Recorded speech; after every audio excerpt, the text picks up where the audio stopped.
Bonjour tout le monde.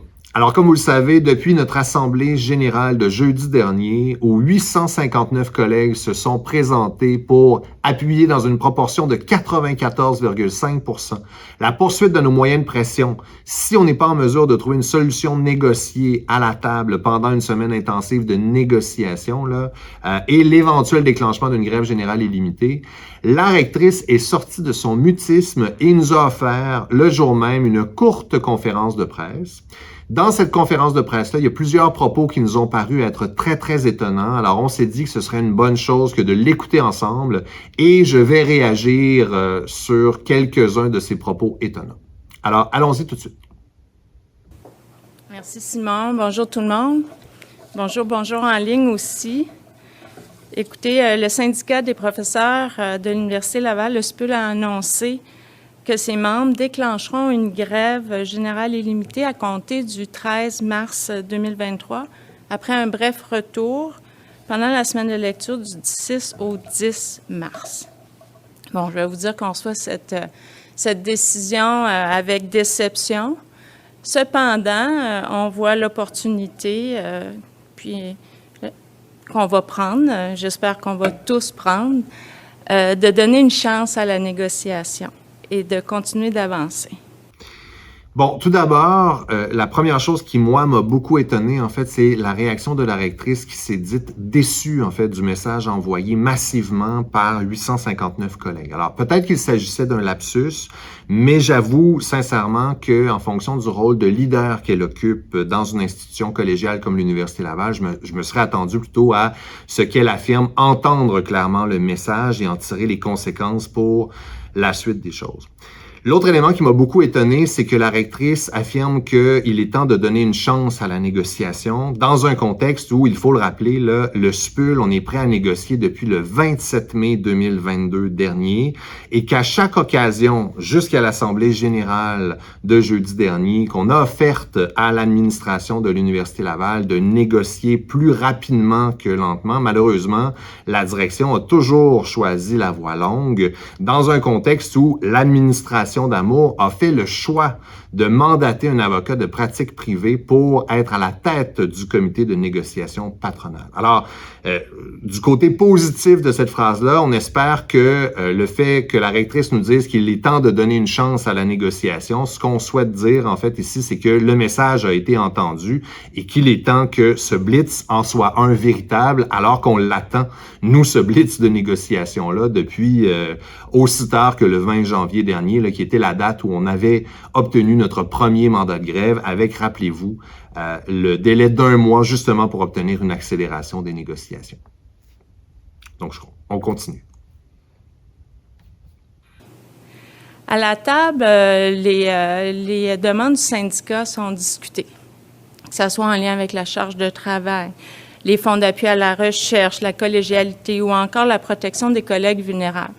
On parle de choses importantes à table, des choses qui préoccupent les professeurs et qui préoccupent la direction universitaire. Et c'est pourquoi on trouve des solutions.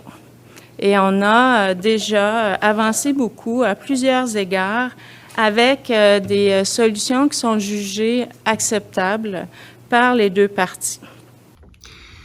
Une fois encore, ce qui est très étonnant ici, en même temps, c'est pas si étonnant si on réfléchit aux lignes de communication qui sont envoyées dans les médias depuis les dernières semaines, là, c'est que on voit souvent le fait qu'il y a 85% ou 90% des clauses de la convention collective sur lesquelles on s'est entendu.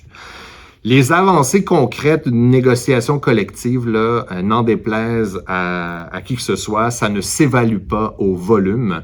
Et donc, il y a beau rester 5% de clauses litigieuses, elles touchent les 4 problèmes qui sont au cœur de nos revendications.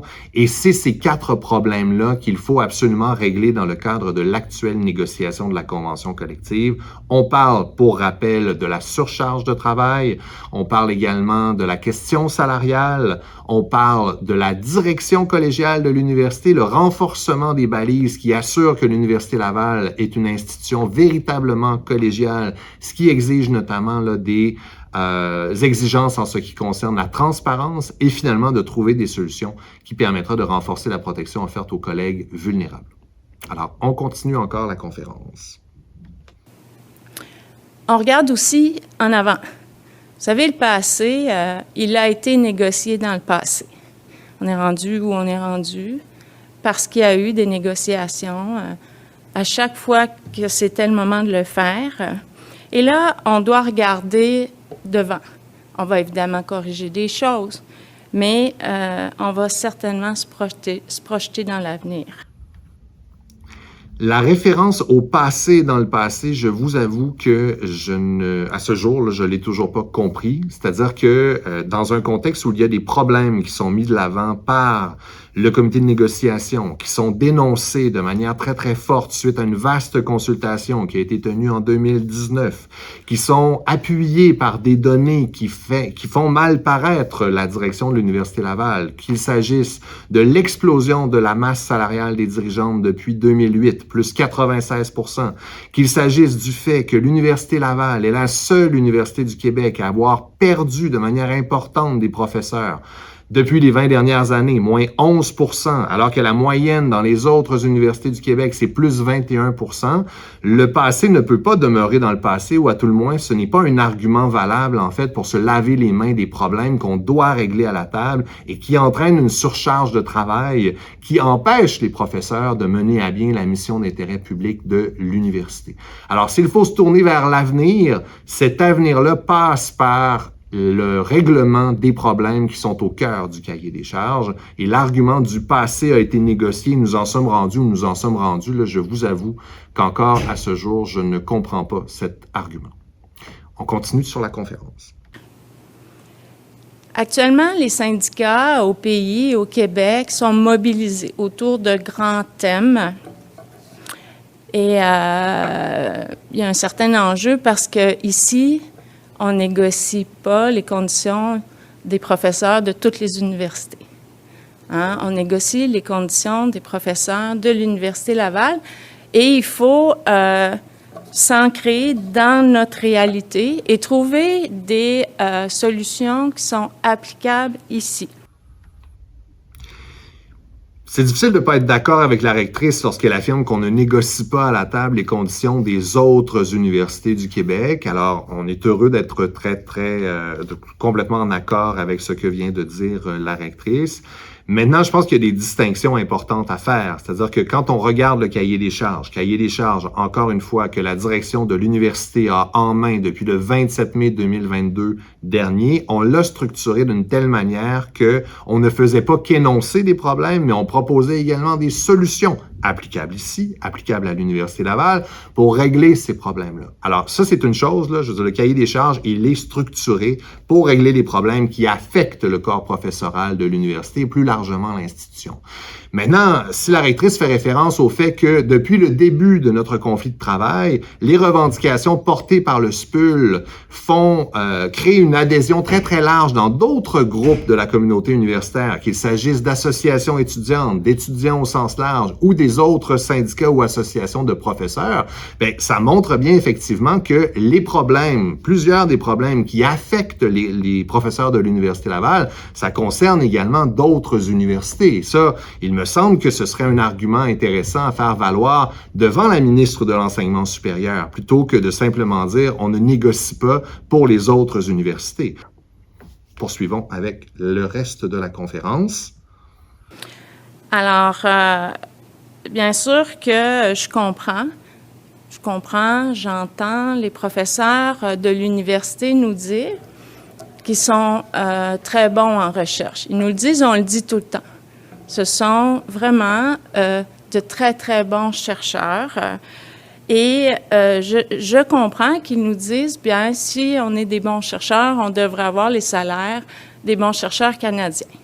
Cependant, on n'a pas les revenus des universités canadiennes. Et si on les avait, on ne parlerait pas de ça aujourd'hui. Hein, le contexte, c'est le contexte du Québec. Et c'est dans ce contexte qu'on négocie les conditions de travail. Bon, là-dessus, et ça ressort plus clairement encore dans les communiqués de presse qui ont suivi cette conférence de presse-là. Là, manifestement, la direction de l'université tente de faire croire à un groupe de la population que l'essentiel des problèmes qui mènent à la grève des professeurs, c'est la question salariale. En fait, je trouve ça particulièrement réducteur dans un contexte où il est clair depuis le début qu'on a 4 problèmes à régler: surcharge de travail, question salariale, direction collégiale de l'université, et trouver des manières de renforcer la convention collective pour mieux protéger les collègues vulnérables. Alors, cette approche me semble ne pas être à la hauteur de ce qu'on attend de la direction de l'Université Laval pour faire face, en fait, à cette mobilisation massive des collègues, à ce message, à ces messages qui sont envoyés encore et encore depuis le 20 janvier dernier, une boule de neige qui n'en finit plus de prendre de la taille pendant qu'elle dévale la pente. Et donc, ça, je trouve ça assez déplorable. Maintenant, spécifiquement sur la question salariale, l'idée selon laquelle ce qu'on demande, c'est le salaire des professeurs en Colombie-Britannique, je veux dire, ça aussi, c'est faux.